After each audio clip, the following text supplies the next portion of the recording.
మిత్రులారా మిత్రులారా ఇవాళ ఈ నిజామాబాద్ జిల్లాకు ఒక గొప్ప చరిత్ర ఉన్నది. ఈ చరిత్ర గురించి ఈ రోజు మనం మాట్లాడుకోవాల్సి వస్తే నా తెలంగాణ కోటి రతనాల వీణ అని నినదించిన దాశరథి ఈ నిజామాబాద్ గడ్డ మీద పుట్టిన బిడ్డ. ఇక్కడి జైల్లో నుంచే ఆనాడు ఆ నినాదం అందించారు. ఈరోజు ఈ జిల్లా నాయకత్వాన్ని చూస్తే ధర్మపురి శ్రీనివాస్ గారు కావచ్చు, సంతోష్ రెడ్డి గారు కావచ్చు, అరుగుల రాజారాం గారు కావచ్చు, తొలి తెలంగాణ ఉద్యమంలో ఆడబిడ్డలకు బంగారం అంటే ఎంతో మక్కువ. కానీ 69 తెలంగాణ ఉద్యమంలో తన సొంత బంగారాన్నే ఉద్యమానికి దానం చేసిన సదా లక్ష్మి గారు ఈ జిల్లా నుంచే నాయకత్వం వహించారు. ఈ జిల్లా అభివృద్ధిలో భాగస్వాములైన పెద్దలు మండవ వెంకటేశ్వరరావు గారు ఈ ప్రాంత ప్రజలందరికీ సుపరిచితులు. నిజామాబాద్ జిల్లా నుంచి నీతి నిజాయితీ కలిగిన నాయకుల పేర్లు చెప్పండి అనంటే మండవ వెంకటేశ్వరరావు గారు, సుదర్శన్ రెడ్డి గారు లాంటి వాళ్ళు ఈ జిల్లా నుంచి నాయకత్వం వహించి ఎన్నో సంవత్సరాలు మంత్రులుగా పనిచేసిన మచ్చలేని నాయకులుగా పనిచేసిన నాయకత్వాన్ని ఈ జిల్లా ప్రజలు మనకు అందించడం జరిగింది. ఈ నేపథ్యంలో ఈనాడు జరగబోతున్న మున్సిపల్ ఎన్నికలకు సంబంధించి ఈరోజు విలక్షణమైన తీర్పు ఇవ్వాల్సిందిగా నిజామాబాద్ జిల్లా ప్రజల్ని నేను కోరుకుంటున్నా. మీకు అందరికీ తెలుసు, 2014 తర్వాత 2 సార్లు శాసనసభ ఎన్నికల్లో టీఆర్ఎస్ పార్టీ కేసీఆర్ గారు ముఖ్యమంత్రిగా బాధ్యతలు చేపట్టారు. అదేవిధంగా జాతీయ స్థాయిలో జరిగిన పార్లమెంట్ ఎన్నికల్లో 3 సార్లు నరేంద్ర మోడీ గారు ప్రధానమంత్రిగా బాధ్యతలు చేపట్టారు. 12 సంవత్సరాలు నరేంద్ర మోడీ ప్రధానమంత్రిగా, 10 సంవత్సరాలు కల్వకుంట్ల చంద్రశేఖరరావు గారు ముఖ్యమంత్రిగా బాధ్యతలు చేపట్టి నిజామాబాద్ మున్సిపల్ కార్పొరేషన్లో కూడా 2 సార్లు టీఆర్ఎస్ పార్టీని ఇక్కడ గెలవడం జరిగింది. నిజంగానే సమస్యలను పరిష్కరించి ఉంటే నిజామాబాద్ జిల్లాలో, నిజామాబాద్ నియోజకవర్గంలో, నిజామాబాద్ మున్సిపల్ కార్పొరేషన్లో ఈరోజు చెత్త కుప్పగా మారి మురికి కూపంగా మారుండే పరిస్థితులు కావు. ఈ 12 ఏళ్లలో బీజేపీ, ఈ 10 సంవత్సరాలలో టీఆర్ఎస్ ఏ ఒక్క సమస్యను పరిష్కరించకపోగా ఇక్కడ ఉన్న సమస్యలు మరింత జటిలమైనవి. అందుకే ఈనాడు నిజామాబాద్ జిల్లా ప్రజలకు నేను గుర్తు చేయదలుచుకున్నా, నిజామాబాద్ జిల్లా అంటే వ్యవసాయానికి మారు పేరు. అంకాపూర్ చికెన్ దేశంలోనికే ఒక ప్రఖ్యాతి గాంచింది. ఇవాళ పసుపు, నిజామాబాద్ పసుపు బంగారంతో పోటీ పడుతుంది. ఆయల్లో ఒక క్వింటాల్ నిజామాబాద్ పసుపు అమ్మితే తులం బంగారం కొనుక్కునే పరిస్థితి ఉండే, క్వింటాల్ పసుపు మార్కెట్లో అమ్మి తులం బంగారం కొనుక్కొని ఇంటికి వచ్చేదని పెద్దలు చెప్పేటోళ్ళు. ఇక్కడ చెరుకు కానీ, ఇక్కడి పసుపు కానీ, ఇక్కడ వరి ధాన్యం కానీ, ఇక్కడి వ్యవసాయం తెలంగాణకే కాదు దేశానికే ఆదర్శం. నేను రైతు ధర్నాకు వచ్చినప్పుడు చెప్పిన, హర్యానా, పంజాబ్లో ఏ విధంగా పౌరుషంగా రైతాంగం కొట్లాడుతుందో, రైతుల సమస్య వచ్చినప్పుడు రైతాంగ హక్కుల కోసం, రైతుల గిట్టుబాటు ధర కోసం మొత్తం తెలంగాణ రాష్ట్రంలోనే మొట్టమొదట కదం దొక్కేది నిజామాబాద్ రైతాంగం. ఇక్కడి రైతుల్లో ఉన్న చైతన్యం, ఇక్కడ రైతుల్లో ఉన్న పట్టుదల, పోరాటం దేశానికి ఆదర్శం. అందుకే ఈనాడు రైతాంగ పోరాట పటిమ ఉన్న, ఈ ప్రాంతంలో గొప్ప నాయకత్వం ఉన్న కాంగ్రెస్ పార్టీ ఈనాడు గెలవాల్సిన అవసరం ఉన్నది. ఆనాడు ఎట్లయితే డాక్టర్ వైఎస్ రాజశేఖర రెడ్డి గారు, డి శ్రీనివాస్ గారి నాయకత్వంలో వాళ్ళిద్దరి జోడీలో 2004, 2009 ఎన్నికల్లో కాంగ్రెస్ పార్టీ అధికారంలోకి రావడం మనం కళ్ళతో చూసినాం. అందుకే ఈనాడు ఖచ్చితంగా నేను ఈ వేదిక మీద నుంచి తెలంగాణ సమాజానికి మాట ఇవ్వదలుచుకున్నా, 2023 ఎన్నికల్లో నేను పిసిసి అధ్యక్షుడిగా, మహేష్ గౌడ్ గారు కార్యనిర్వాహక అధ్యక్షుడిగా 2023 నాడు కాంగ్రెస్ పార్టీని అధికారంలోకి తీసుకొచ్చినాం. మళ్ళీ 2029లో మహేష్ గౌడ్ గారు పిసిసి అధ్యక్షుడిగా, నేను ముఖ్యమంత్రిగా ఆనాడు డాక్టర్ వైఎస్ రాజశేఖర రెడ్డి ధర్మపురి శ్రీనివాస్ గారు రెండవసారి ఏ విధంగా కాంగ్రెస్ను అధికారంలోకి తీసుకొచ్చిండ్రో మళ్ళీ తెలంగాణ రాష్ట్రంలో రెండవసారి అధికారంలోకి తీసుకొచ్చే బాధ్యత తీసుకుంటాం. నేను పిసిసి అధ్యక్షుడు కాకముందు ఈడ రైతుల సమస్యల మీద నన్ను ఆహ్వానించి ఇక్కడ ఒక కార్యక్రమాన్ని ఏర్పాటు చేసింది. దారెంబట వేలాది మంది రోడ్ల మీదకి వచ్చి స్వాగతం పలుకుతే మధ్యాహ్నం 12కి రావాల్సిన నేను సాయంత్రం 5 గంటలకు సమావేశానికి వచ్చిన వేలాది మంది రైతులు ఆనాడు నిలబడి మీరందరూ ఆశీర్వదించారు కాబట్టి ఆ తర్వాత కాంగ్రెస్ పార్టీ అధ్యక్షుడిగా నాకు బాధ్యత ఇచ్చింది కాంగ్రెస్ పార్టీ. ఆ కాంగ్రెస్ పార్టీ అధ్యక్షుడిగా ప్రజాక్షేత్రంలో ప్రజా సమస్యల మీద కొట్లాడడంతో ఈనాడు తెలంగాణ రాష్ట్రంలో కాంగ్రెస్ పార్టీ అధికారంలోకి వచ్చింది. ఈరోజు మీరు ఆనాడు అండగా నిలబడబట్టి అధిష్టానం దృష్టిలో ఖచ్చితంగా రేవంత్ రెడ్డి గారి నాయకత్వంలో పార్టీకి ఫలితాలు ఉంటాయని ఒక నిర్ణయం తీసుకోవడానికి నిజామాబాదే వేదిక అయ్యింది. నిజామాబాద్ జిల్లానే కారణమైంది. అందుకే నా మనసులో ఎప్పుడు నిజామాబాద్ జిల్లాకు ప్రత్యేకమైన స్థానం ఉంటుంది. ఈ జిల్లాలో ప్రాజెక్టులను పూర్తి చేయడానికి, ఈ జిల్లాకు అదనంగా నిధులు మంజూరు చేయడానికి, ఈ జిల్లాకు రాజకీయ నేపథ్యం రాజకీయంగా అవకాశాలు కల్పించడానికి నా శాయశక్తుల ప్రయత్నం చేస్తా. ఈ జిల్లా అభివృద్ధికి 100% సహకరిస్తా అని చెప్పి ఈ సందర్భంగా మిత్రులందరికీ తెలియజేస్తున్నా. మిత్రులారా, ఈనాడు కాంగ్రెస్ పార్టీ అధ్యక్షుడిగా మిత్రులు మహేష్ కుమార్ గౌడ్ గారు ఉన్నారు. వారు భూపతి రెడ్డి గారు నాకు చేసిన విజ్ఞప్తి మేరకు, పెద్దలు సుదర్శన్ రెడ్డి గారి సూచన మేరకు ఈ నిజామాబాద్ యూనివర్సిటీకి ఇంజనీరింగ్ కాలేజ్ కానీ, అగ్రికల్చర్ కాలేజ్ కానీ, ఇతర ఇంటిగ్రేటెడ్ స్కూల్స్ కానీ 600 కోట్ల రూపాయల రోడ్లతో ఈనాడు అభివృద్ధి కార్యక్రమాలు చేసుకున్నాం. ఈరోజు పిసిసి అధ్యక్షుడు నేను అధ్యక్షుడు అయిన తర్వాత జిల్లాకు అదనంగా నిధులు ఇవ్వాలి, జిల్లాను అభివృద్ధి చేయాలి, మీ వంతు సహకారం ఉండాలి అని మిత్రుడు మహేష్ కుమార్ గౌడ్ గారి సూచనతోటి ఇవాళ ఈ అభివృద్ధి కార్యక్రమాలు అన్నిటిని కూడా ముందుకు తీసుకెళ్తున్నాం. ఇదే కాదు, నిజామాబాద్లో ఉన్న బాన్స్గడ కావచ్చు, కామారెడ్డి కావచ్చు, ఎల్లారెడ్డి కావచ్చు, బిచ్కుంద కావచ్చు, ఆర్మూర్ కావచ్చు, భీమ్గల్ కావచ్చు, బోధన్ మున్సిపాలిటీ కావచ్చు, నిజామాబాద్ మున్సిపల్ కార్పొరేషన్ 7 మున్సిపాలిటీలు ఒక కార్పొరేషన్లో 1045 కోట్ల రూపాయలతోని ఈనాడు అభివృద్ధి కార్యక్రమాలు మనం చేపట్టుకుంటున్నాం.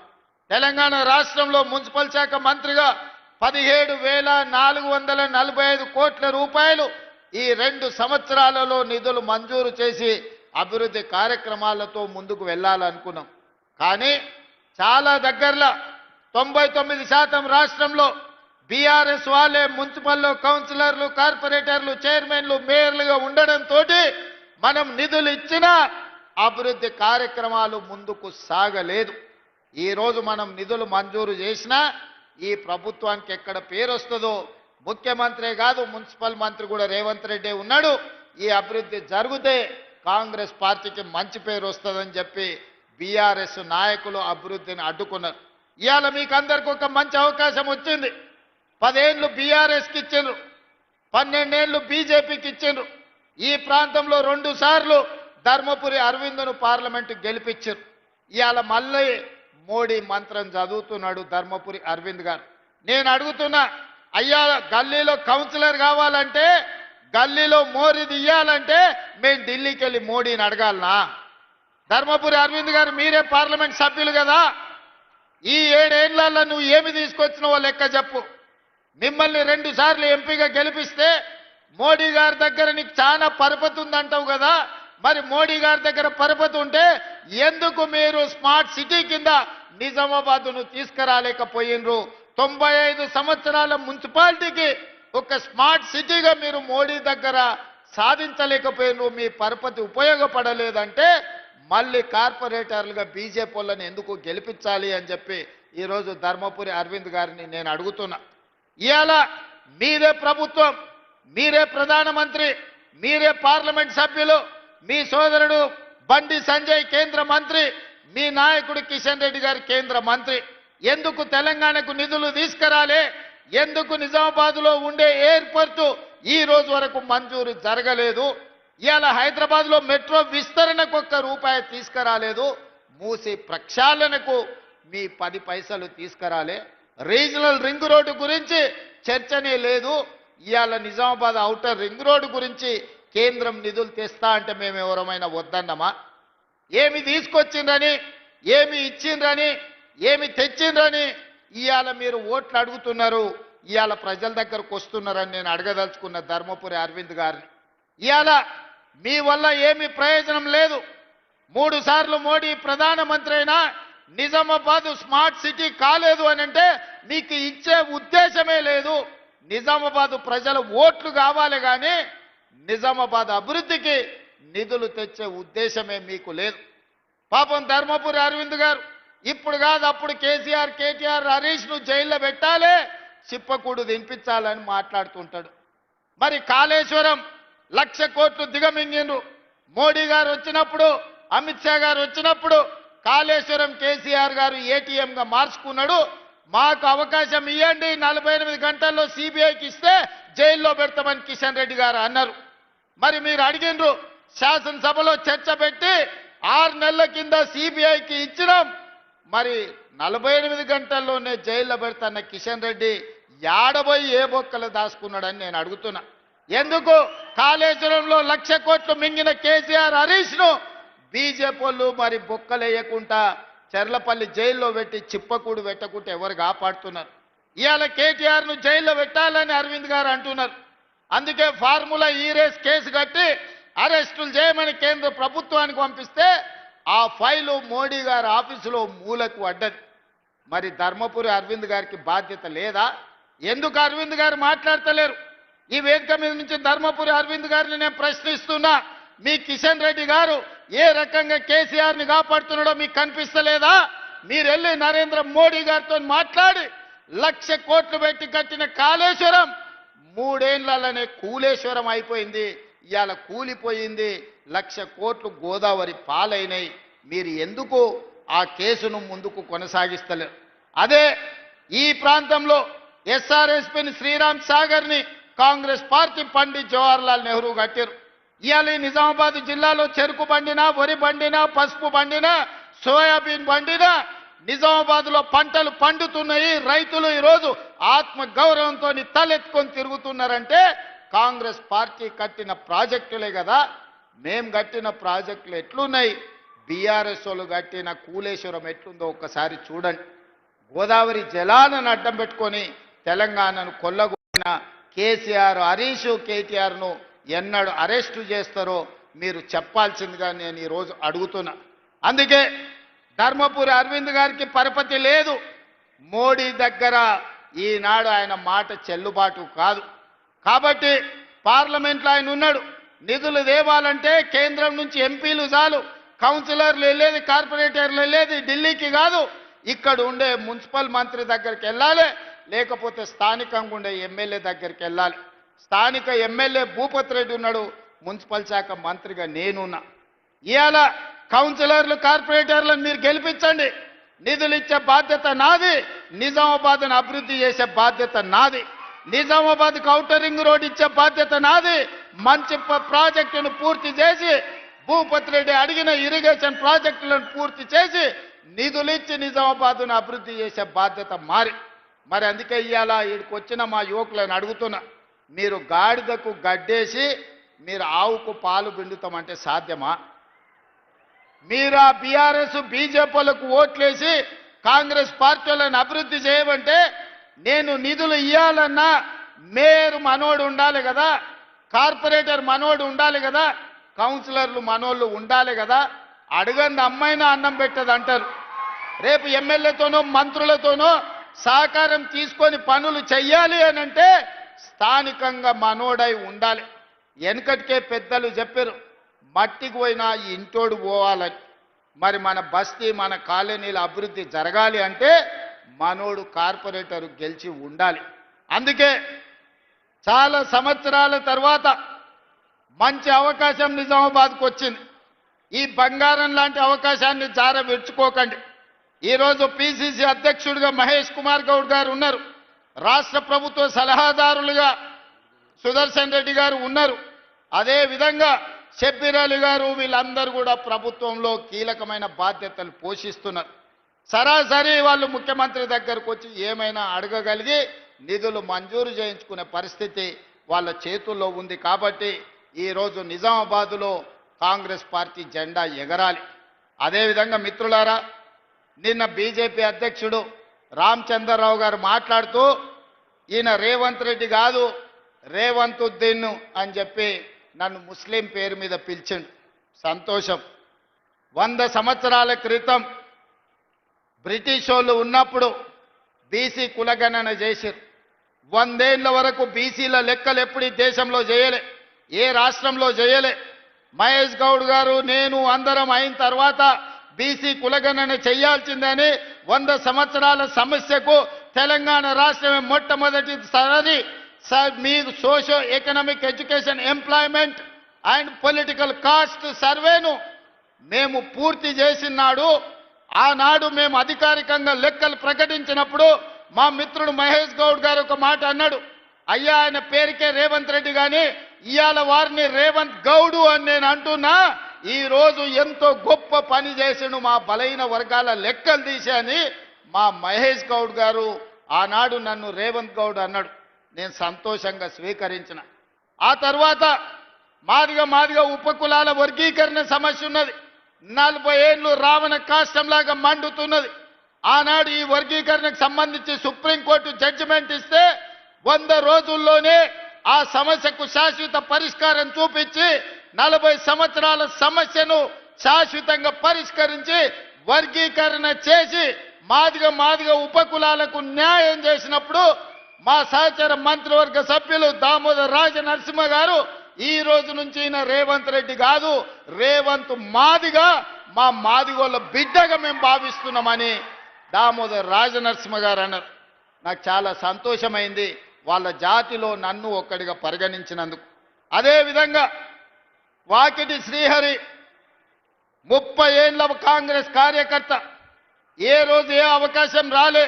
ఉత్తమ్ కుమార్ రెడ్డి గారు పట్టుబట్టి ఎమ్మెల్యే టికెట్ ఇప్పిస్తే మొదటిసారి ఎమ్మెల్యేకు మంత్రివర్గంలో శ్రీహరిని మంత్రి చేసినప్పుడు మా ముదిరాజు బిడ్డలందరూ కలిసి రేవంత్ రెడ్డి కాదు రేవంత్ ముదిరాజు అని మా ముదిరాజులు నన్ను అన్నప్పుడు ఆ సామాజిక వర్గం కూడా నన్ను హక్కున చేర్చుకున్నందుకు నేను సంతోషపడ్డా.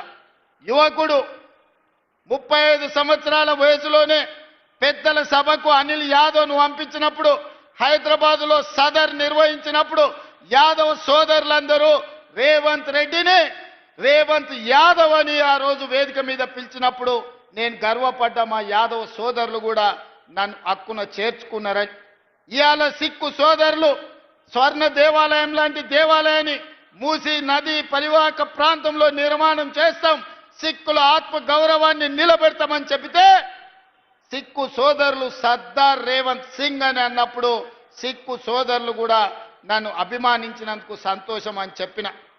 वैसे ही मैं कल मुसलमान के मीटिंग में गया, जगह जगह पे मुसलमानों के और 4% जो रिजर्वेशन हमने दिया 4% रिजर्वेशन बचाने के लिए हम लोग मेहनत कर रहे हैं. मुसलमानों को जो जब जरूरत है सब कुछ कांग्रेस पार्टी ने दिया. इस देश को राष्ट्रपति मुसलमान को कांग्रेस पार्टी ने बनाया. 7 मुख्यमंत्रियों को इस देश में कांग्रेस पार्टी मुसलमानों को बनाया. मेरा कैबिनेट में शब्बीर भाई को मंत्री बनाने के लिए निजामाबाद अर्बन चुनाव में हम चुनाव लड़वाए. मैं कामारेड्डी, मेरे लिए शब्बीर भाई ने कुर्सी छोड़ा था कामारेड्डी असेंबली में, मगर हम केसीआर को हराए, हम नहीं जीत सका. आप लोग शब्बीर भाई को नहीं जिताया. फिर भी मुसलमानों को मंत्री बनाने के लिए मोहम्मद अजहरुद्दीन को बिना एमएलए बिना एमएलसी हम मंत्री बनाए. कल परसों हम उनको भी एमएलसी बनाने वाले हैं. इसीलिए इतने सारे 8 मुसलमान माइनॉरिटियों को हम लोग कॉर्पोरेशन चेयरमैन बनाए. मतलब ये सरकार में बराबर मुस्लिम माइनॉरिटी को हिस्सा दे दिए. उनका हक है, उन लोगों का हक उनको पहुंचा दिए. इसीलिए आज कोई मुसलमान के भाई रेवंत को रेवंतुद्दीन कहे तो भी मेरे कोई परवाह नहीं है. मैं इसको अच्छी तरीका से मैं स्वीकार करता हूं। భారతీయ జనతా పార్టీ రామచంద్రరావు రేవంతుద్దీన్ అన్నావు కదా, నాకేం ప్రాబ్లం లేదు. రేవంత్ గౌడ్ అయినా, రేవంత్ మాదిగైనా, రేవంత్ ముదిరాజ్ అయినా, రేవంత్ యాదవ్ అయినా, సర్దార్ రేవంత్ సింగ్ అయినా, లేకపోతే రేవంతుద్దీన్ అయినా నాకేమీ అభ్యంతరం లేదు. అన్ని కులాలను అన్ని మతాలను సమన్వయం చేసుకొని రాష్ట్రాన్ని పరిపాలించి రాష్ట్ర ప్రజలకు సంక్షేమాన్ని అమలు చేసి రాష్ట్రాన్ని అభివృద్ధి పదం వైపు నడిపించి దేశంలోనే నెంబర్ 1 రాష్ట్రంగా తెలంగాణను నిలబెట్టే అవకాశం 4 కోట్ల ప్రజలు ఇచ్చిండ్రు. నేను గర్వంగా ఫీల్ అవుతా రామచంద్రరావు గారు. కానీ నేను నిన్ను ఒక్క మాట అడగదలుచుకున్నా. నీ పక్కల కూర్చున్న కిషన్ రెడ్డి ఎవరా? ఎందుకు కేసీఆర్ని కాపాడుతున్నాడే? కాళేశ్వరం అవినీతిలో 48 గంటల్లో అరెస్టు చేస్తామన్న కిషన్ రెడ్డి కేసీఆర్ని ఎందుకు కాపాడుతున్నాడే? ఇవాళ కిషన్ రెడ్డి కాదు, కిషన్ రెడ్డి కల్వకుంట్ల కిషన్ రావుగా మారిండు. ఆ సంగతి నీకు తెలుసా రామచంద్రరావు గారు? ధర్మపురి అరవింద్ గారు, మీ కిషన్ రెడ్డి కాదు. ఇవాళ మీ కిషన్ రెడ్డి కల్వకుంట్ల కిషన్ రావుగా మారిండు. కేసీఆర్ కో కొడుకున్నాడు, కేసీఆర్ కో పుత్రుడు ఉన్నాడు, దొంగ పుత్రుడు కేటీఆర్. ఇవాళ కేసీఆర్కి ఇంకో దత్తత పుత్రుడు ఉన్నాడు, ఆయన పేరు కల్వకుంట్ల కిషన్ రావు. దొంగ పుత్రుడు దత్తపుత్రుడు కలిసి ఈ రోజు కేసీఆర్ అవినీతిని కాపాడే ప్రయత్నం చేస్తున్నారు. మొట్టమొదట రామచంద్రరావు గారు కిషన్ రెడ్డి గారిని జనజీవన స్రవంతిలోకి తీసుకురా. ఈరోజు కేసీఆర్కు కాదు ఊడిగం చేయాల్సింది, తెలంగాణ ప్రజలకు సేవలు అందించాలి. నిజంగానే మీకు పరపతి ఉంటే మున్సిపాలిటీలలో ఓట్లు అడగాలంటే నిజామాబాద్ కార్పొరేషన్ని స్మార్ట్ సిటీలో ఈరోజు మీరు ప్రకటించండి. హైదరాబాద్ నగరంలో మూసీ నిర్మాణం, అహ్మదాబాద్లో మీరు నర్మదా నది రివర్ ఫ్రంట్ కట్టుకుంటారు, ఢిల్లీలో యమునా నది కట్టుకుంటారు, ఉత్తరప్రదేశ్లో గంగా నది కట్టుకుంటారు. మా హైదరాబాద్కు మాత్రం మూసీ నది ప్రక్షాళన జరగొద్దా? మోడీ నిధులు ఇయ్యడా? మోడీకి ఓట్లు ఇయ్యలేదా? బీజేపీకి 8 సీట్లు ఇవ్వలేదా? తెలంగాణ నుంచి 8 మంది ఎంపీలను ఇస్తే 2 మంత్రులను చేసినామంటున్నారు, కానీ ₹1 కూడా తెలంగాణకి ఇవ్వలేదు. ఇది దుర్మార్గం కాదా అని నేను బీజేపీ నాయకులను నేను అడుగుతున్నా. అందుకే మీకు ఓటు అడిగే హక్కు లేదు. తెలంగాణ ప్రజలు బీజేపీని బొందబెట్టాలి. బీజేపీ బీఆర్ఎస్ వేరు వేరు కాదు, వీళ్ళిద్దరిది ఫెవికల్ బంధం. వీణ వాణి అని 2 తలకాయలు కలిసి బాడీ వేరుంటుంది, ఆడపిల్లలు ఉన్నారు. బీజేపీ బీఆర్ఎస్ బంధం కూడా విడదీయరాని ఫెవికల్ బంధం. ఇవాళ బీజేపీ కేసిన బీఆర్ఎస్ కేసిన ఒక్కటే, ఆ ఓట్లు తీసుకెళ్లి మూసీ నదిలో వేసినట్టే.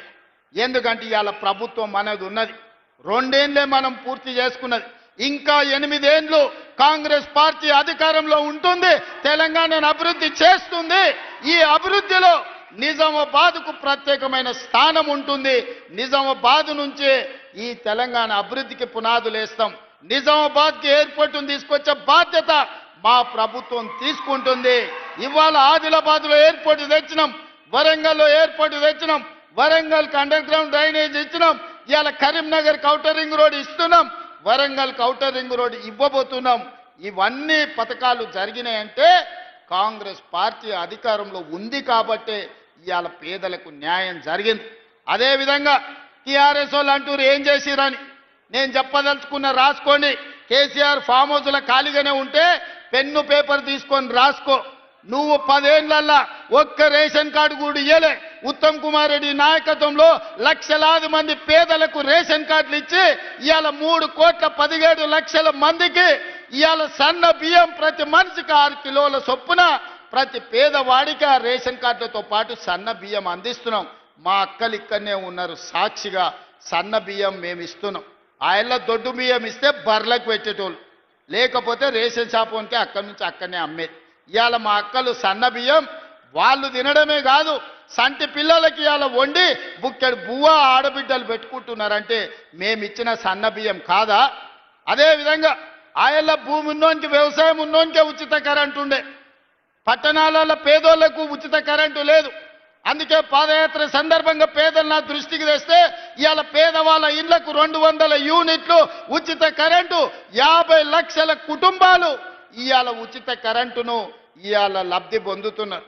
50 లక్షల పైగా 500 రూపాయలకే సిలిండర్ ఇవాళ పేదవాళ్ళ ఇండ్లకు మనం చేరవేసినాం.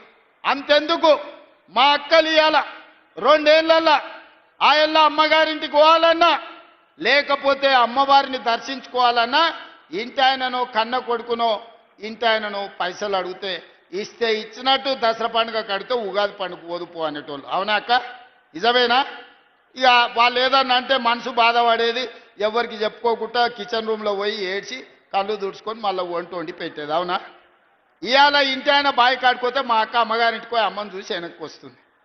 పండుగ పూట ఉందంటే పిల్లల్ని తీసుకొని బరాబరు లక్ష్మీ నరసింహస్వామి పోవాలన్నా భద్రాచలంలో రాముల వారిని దర్శించుకోవాలన్నా బస్సులో పోతుర్రా?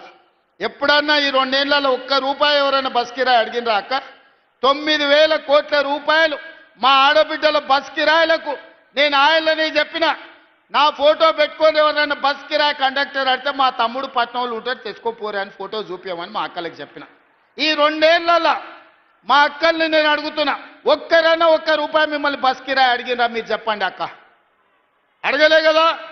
ఇది కేసీఆర్ మేము ఆడబిడ్డలకు 9,000 కోట్ల రూపాయలు బస్సుల ఉచిత ప్రయాణానికి మా ప్రభుత్వం కట్టింది. పొన్నం ప్రభాకర్కు ఇవాళ మా ప్రభుత్వం తరఫున 9,000 కోట్లు చెల్లించినాం. ఇదే కాదు, బస్సులో ఉచిత ప్రయాణమే కాదు, 1000 బస్సులు మా స్వయం సహాయక సంఘాలకు కొనిపించి బస్సుల యజమానులను ఇవాళ మా ఆడబిడ్డల్ని చేసినాం. సోలార్ పవర్ విద్యుత్ ఉత్పత్తి అదాని అంబానీలు కాదు, మా ఆడబిడ్డలకు 1000 మెగావాట్లు ఇవాళ వాళ్ళకు వ్యాపారాన్ని అప్పజెప్పినాం. హైటెక్ సిటీ పక్కన మైక్రోసాఫ్ట్, ఇన్ఫోసిస్, విప్రో లాంటి కంపెనీలే కాదు, ఇవాళ 3.5 ఎకరాలు 100 కోట్ల రూపాయల భూమి 150 షాపులు వాళ్ళు ఉత్పత్తి చేసిన వస్తువులు అమ్మనికే శిల్పారామం పక్కన మా ఆడబిడ్డలకు ఇచ్చినాం. రైతులకు రైతు బోనస్ ఇచ్చినాం, రైతులకు రైతు రుణమాఫీ చేసినాం. ఆనాడు ఒరేసుకుంటే ఉరేసుకున్నట్టే అంటే ఈనాడు మీరు వరి వండించండి, సన్న వడ్లకు 500 రూపాయల బోనస్ ఇస్తామని దేశంలోనే ఈ 2 ఏళ్లలో ప్రతి సంవత్సరం అత్యధికంగా వడ్లు పండించినాం. ప్రతి వాళ్లకు గిట్టుబాటు ధరతో పాటు 500 బోనస్ ఇచ్చినాం. అత్యధికంగా ఇవాళ లబ్ధి పొందిన జిల్లా నిజామాబాద్ జిల్లా. ఈ జిల్లాలో పండించిన వడ్లు దాయానికి గోడౌన్లే లేవని పెద్దలు సుదర్శన్ రెడ్డి గారు ఇప్పుడే చెప్పిండ్రు. నిరుద్యోగ యువకులకు 70,000 ఉద్యోగాలు ఈనాడు మేము లెక్క కట్టి ఇచ్చినాం. కేసీఆర్ నీకు అనుమానం ఉంటే ఫామ్ హౌస్ల నుంచి ఎల్పీ స్టేడియం రా, 70,000 మంది విద్యార్థులను ఉద్యోగాలు ఇచ్చిన వాళ్ళను తలలు లెక్క కట్టి లెక్క చూపితే ఒక్క తలకాయ తగ్గినా నా తల తీసుకుంటా. 70,000 ప్రభుత్వ ఉద్యోగాలు మేమిచ్చి చూపించినాం. గ్రూప్ 1 2011 తర్వాత పరీక్షలు 15 ఏళ్ళు పెట్టకపోతే పరీక్షలు పెట్టి ఉద్యోగాలు ఇస్తే కాళ్ళ కట్టెబెట్టి కోర్టులో లిటిగేషన్లు పెడితే నిన్న హైకోర్టు చెంప చెల్లుమని కొడితే 562 మంది గ్రూప్ 1 ఉద్యోగాలను నియామక పత్రాలు మేము అందించినాం. మా ఆడబిడ్డలు కానీ, రైతులు కానీ, నిరుద్యోగ యువకులు కానీ, అభివృద్ధి కార్యక్రమాలు కానీ, ఔటర్ రింగ్ RRR కానీ ఇట్లా చెప్పుకుంటూ పోతే ప్రతి అభివృద్ధి కార్యక్రమాన్ని ఈ 2 ఏళ్లలోనే మనం చేసుకున్నాం. అందుకే ఆ చిక్కుముళ్ళను అన్నిటిని ఒకటొకటి పరిష్కరించుకుంటూ ఈరోజు తెలంగాణ రాష్ట్రాన్ని అభివృద్ధి పదం వైపు నడిపించడానికి మేమందరం తీవ్రమైన ప్రయత్నం చేస్తున్నాం. నిండు మనసుతో మీ ఆశీర్వాదం కావాలి. ఈరోజు మీరు అండగా నిలబడితే తెలంగాణను అద్భుతమైన రాష్ట్రంగా, ఈ దేశంలోనే నెంబర్ 1 రాష్ట్రంగా తీర్చిదిద్ది Telangana is rising, come join in Telangana rising అని ఈరోజు తెలంగాణను ముందుకు తీసుకెళ్తాం. మీరు అండగా నిలబడాలి. నిజామాబాద్ జిల్లా నిండు మనసుతో ఆశీర్వదించాలి. వాళ్ళు వీళ్ళు ప్రలోభాలు పెట్టినా, వాళ్ళు వీళ్ళు ఏది చెప్పినా వినకండి. మీ సమస్యల్ని పరిష్కరిస్తా. మున్సిపల్ కార్పొరేషన్లో కాంగ్రెస్ జెండా ఎగరేసినాక మున్సిపల్ మంత్రిగా మళ్ళీ నిజామాబాద్కు వస్తాను, మిమ్మల్ని అందరినీ కలుస్తాను, మీతో కూర్చొని సమస్యల్ని పరిష్కరిస్తాను. మీరందరూ అండగా నిలబడాల్సిందిగా, నిజామాబాద్ కార్పొరేషన్ గెలిపించాల్సిందిగా కోరుకుంటున్నా. మీరందరూ సిద్ధమేనా? సిద్ధమేనా? సిద్ధమేనా? అక్కడున్న మా యువకులు ఏమంటలేరు? సిద్ధమేనా? సిద్ధమేనా? సిద్ధమేనా? సిద్ధం అన్నోళ్ళందరూ మా అక్కలు చేయలేతిరా. మీకేమైందా? ఎత్తురి చేయిపైకి మా ఆడబిడ్డలు చూడు ఎంత మంచిగా పాలపిట్ట లెక్క కనిపిస్తున్నారు. ఇందిరమ్మ చీర కట్టుకొని హెలికాప్టర్లు వస్తుంటే మా అక్కలు నడుచుకుంటూ వస్తే దసరా పండుగ నాడు పాలపిట్టల్ని చూసినట్టు ఉన్నది. మా అక్కలందరూ ఇంతమంది పాలపిట్టలు వచ్చినాక ఈ గెలుపు ఖాయమైన నమ్మకమైంది. చేయి పైకెత్తిన వాళ్ళందరూ నాతో పాటు కలపండి. జై కాంగ్రెస్, జై జై కాంగ్రెస్. హస్తం గుర్తుకే, హస్తం గుర్తుకే. ధన్యవాదాలు మిత్రులారా. గౌరవనీయులైన ముఖ్యమంత్రి గారి చేతుల మీదుగా మన గ్రామీణ అక్క చెల్లెళ్లకు 1614 సంఘాలు